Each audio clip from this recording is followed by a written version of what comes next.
ভেবে রাখলে কী হবে, যতটা তোমার কপালে ভোগ আছে ততটাই ভোগতে হবে, তাই না বন্ধুরা? তো hello guys, welcome back to my channel Bengali men on Bengali বউটক মিষ্টি ঝাল ব্লগে তোমাদের অনেক ওয়েলকাম।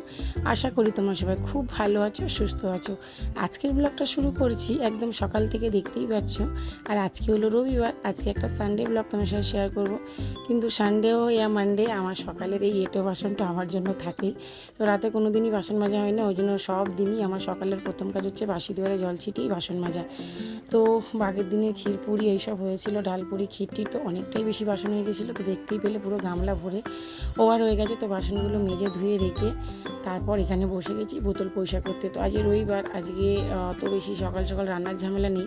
তো এইরকম এক্সট্রা কাজগুলো একটু ছুটির দিন হলে ভালো হয়, কিন্তু আমার যখন মনে হয় আমি তখনই করি, যখন দেখি আমার বেশি নোংরা হয়েছে তখনই করি।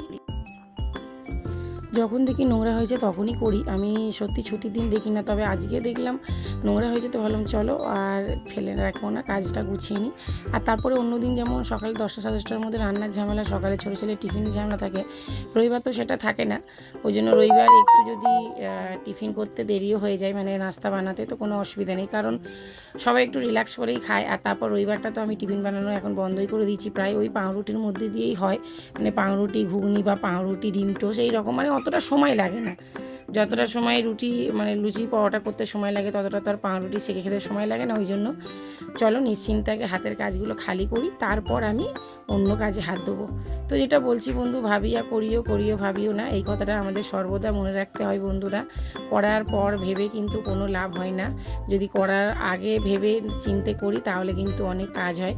কালকেরও ঠিক এমনিই হলো, অনেক কিছু ভেবে রেখেছিলাম তোমাদের জন্য, এটা সেটা ওটা হ্যানা ত্যানা করবো, এই দেখাবো সেই দেখাবো, কিন্তু হলো কি, যতটা আমাদের ভোগ লেখা রয়েছে ততটা তো আমাদের ভুগতেই হয় বন্ধুরা। সকাল থেকেই ব্লগটা শেয়ার করেছিলাম, ভেবেছিলাম আজকে রোজ দিন তো সংসারের কাজ বাজ এইসবের মধ্যে দিয়েই তোমাদের সাথে শেয়ার করি, তো আজকে একটু বাইরে ঘুরতে যাব, তো সেইটাই তোমাদের সাথে শেয়ার করব।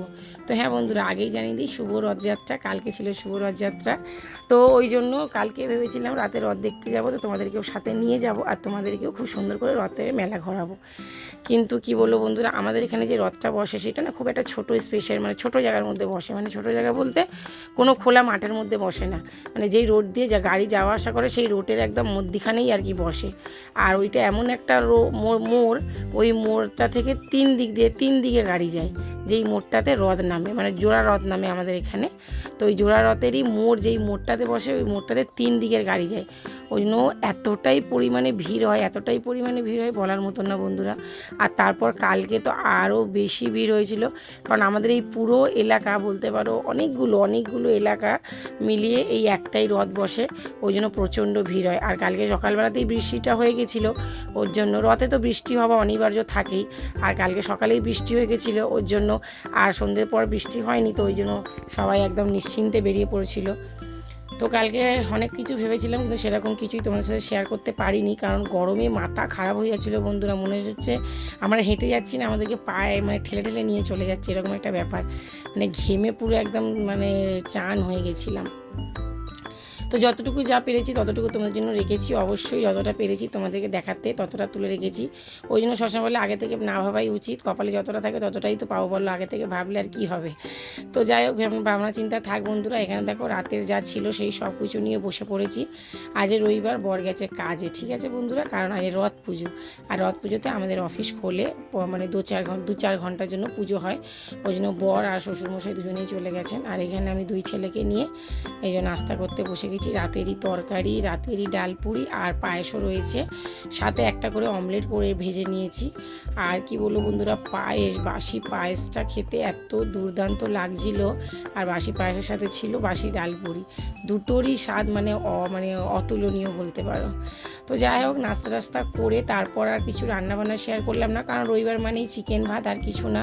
দেখতেই পাচ্ছ কী পরিমাণে বৃষ্টি চলে এসছে হঠাৎ করে, আর একদম ঘরেই আমার জল ঢুকে যাচ্ছে, কারণ আমার এই জানলাতে না সামসেট বানানো নেই, ওই জন্য একটু ঝাপটা হলেই আগেই ঘরে জল ঢুকে যায়। তো প্লাস্টিকগুলো টাঙিয়ে রেখেছি, কিন্তু ওই অল্প আদ্রা বৃষ্টি মানে হয়েই থেমে গেলে ভাবি প্লাস্টিকগুলো ফেলবো, আবার তুলতে হবে, আর খুব গরম হয়ে যায় ঘর, ওই জন্য খুব বেশি মানে না হলে প্লাস্টিক আর কি ফেলি না। আর এই যে এখানে হচ্ছে দুপুরের রান্না দেখে নাও, গরম গরম ভাত, এখানে আমি ভাত বেড়ে নিচ্ছি ছেলের জন্য, আর সাথে তো চিকেনের ঝোল ছিলই। তারপর সারা দুপুরটা খেয়ে আরাম করেছি বলাটা ভুল হবে বন্ধুরা। বিকেল 5টা থেকে ছেলেকে পড়াতে বসেছিলাম, কারণ আজকে থেকে ছেলের ফার্স্ট ইউনিট টেস্ট শুরু হলো। তো কালকে এই যে সাজুগুজু করে মেলায় বেরোচ্ছি। তো 2 ছেলেকে নিয়ে যা এসেছিলো, যা আগেই চলে গেছে, 2 বড় ছেলে আর ছোটো ছেলেকে নিয়ে। আর আমি আর বর এই যে পেছনদার দিয়ে রেডি সেডি হয়ে যাব আর কি। তো ওই জন্য 5টা থেকেই ছেলেকে নিয়ে পড়াতে বসে দিয়েছিলাম, কারণ জানি মেলায় গেলে ওর আর পড়া হবে না। তো জানোই বন্ধুরা, সংসার, বাচ্চা, স্বামী সব কিছু সামলাতে হয় আমাদেরকেই বুদ্ধি খাটিয়ে। এমন না যে একটা দিন না পড়লে পরীক্ষাতে ফেল করবে, এমন না, বাট একটা রিভিশনের দরকার হয়েই থাকে, তাই না বন্ধুরা? তো সেই রিভিশনটাই করাচ্ছিলাম। আর দেখতেই পাচ্ছ বন্ধুরা, খালি মেলাতে মানুষই দেখতে পাবে, আর কিছু তোমরা দেখতে পাবে না। মানে এত পরিমাণে ভিড়, এত পরিমাণে ভিড়। আমি তো লিলিপুটের মতন বরের পাশে পাশে খালি হেঁটে যাচ্ছিলাম, বরই ভিডিওটা করেছে বন্ধুরা। তো দোকানদানি অনেক কিছুই বসেছে, আমিও কিছু জিনিস কিনেছি, সেটা তোমাদের সাথে শেয়ার করব। তো যাই হোক বন্ধুরা, জীবন তো এটাই, হাজারবার ঠকার পরেও জীবনে কোনো দিন শিক্ষা পেলাম না বন্ধুরা। সবসময় তাও মনে হয় যেন এক গাড়ি স্বপ্ন চোখেরা সাজিয়ে রাখি।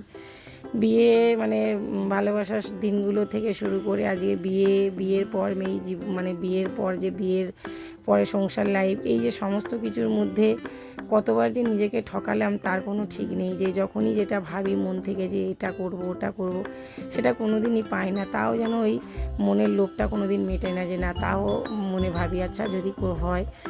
তো সেটাই হয়ে তো আর ওঠে না। তো দেখতে পাচ্ছ বন্ধুরা, এখানে ব্যাগের সেল লেগেছে, আমিও একটা ব্যাগ নিয়েছি এই সেলটা থেকে, জানো, তোমাদেরকে দেখাবো একটু পরে, দাঁড়াও। আর বাচ্চাদের নানা রকম খেলানা, ভিড় বলো না, আমাদের সংসারে যতই থাকুক বন্ধুরা, যতই এই রকম মেলাতে গেলে আমাদের মন ছুকছুক করে, এটা কিনি সেটা কিনি, ঘরে থাক না থাক মানে দেখলেই কিনতে হবে, এরকম একটা ব্যাপার। তো যাই হোক, অনেক কিছু দেখেছি, অনেক কিছু ঘুরেছি, কিন্তু কিছু কিনিনি।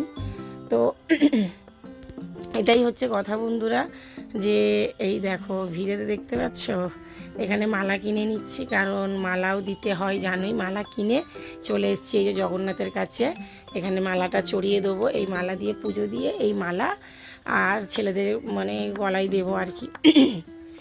জানো বন্ধুরা, এই রথের মেলা দেখতে আসতাম আমরা আমার বাবার সাথে। আমার মা না এইসব জিনিসগুলো একদম মানে কি বলবো, ভালো লাগে না ওনার এই ভিড় ভাড় এইসব কিছু। মেদিনীপুরের মানুষ তো আমার মা, আর খুব সাদাসিধে, ওনারা আবার এইসব ভিড় ভাড়গুলো পছন্দ করে না। আমরা ছোট্টবেলা থেকে না এই ধরনের মেলাগুলো আমার বাবার হাত ধরেই ঘুরেছি। বাবা কখন বাগান থেকে আসবে আর গালে হাত দিয়ে বসে থাকতাম। যেই বাবা দেখলাম জলের আওয়াজ হচ্ছে বাইরে ড্রামে, মানে বাবা এসে পা ধুচ্ছে, সঙ্গে সঙ্গে জামা প্যান্ট পরা শুরু, ব্যাস বাবা বসে নিস্তার না হতে হতেই রেডি। বাবা আমাদের দেখবে আর ভাববে যে এইবার তো যেতেই হবে।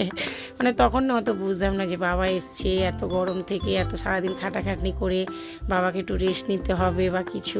মানে বাবা যে আসবে কতক্ষণে, দুপুরে যখন যেত বাগানে তখন বলতাম, এবার রাতে যখন বাবা কতক্ষণে আসবে ততক্ষণে মনটা ছটফট ছটফট করতো। যেই দেখতাম যে বাবা চলে এসে তখন দুম করে রেডি হয়ে নিতাম, তখনও তো বুঝতাম না। কিন্তু সত্যি বন্ধুরা, ওই দিনগুলো খুব ভালো ছিল। বাবার হাত ধরে মেলা ঘোরা, ফুচকা খাওয়া, ঘুগনি খাওয়া। এখন অনেক কিছু পাল্টে গেছে। এখন ছেলেদেরকে নিয়ে মানে নিজের ইচ্ছা না থাকলেও বন্ধুরা ছেলেদের জন্য বেরোতে হয়, কিছু করার নেই। কারণ আমি চাই আমার ছেলেরা সব কিছুরই মানে আনন্দ উপভোগ করুক। তো যাই হোক, ছেলেদের আর দেখানো হলো না, কেন একসাথেই ছিল আমার জাটা ওরাও। আর এই যে এখানে একটা ব্যাগ নিয়েছি, দেখতেই পেলে বন্ধুরা। আর এই একটা জুতো নিয়েছি, স্কুলে যাই তো, এখন বর্ষাকালে এসছে, যেই জুতোটা পরে যায় না ওটা বর্ষাকালে খারাপ হয়ে যাবে। এইটাই যে পেছনে প্লাস্টিকের শোল দেখে নিয়েছি, বর্ষাকালে পরবো বলে, বুঝেছো বন্ধুরা। আর সেল দিচ্ছিল, দুটোই সেল থেকে নিয়েছি একদম কম প্রাইসে। তো বন্ধুরা, জিনিসগুলো কেমন লাগলো জানিও, আর ব্লগটা কেমন লাগলো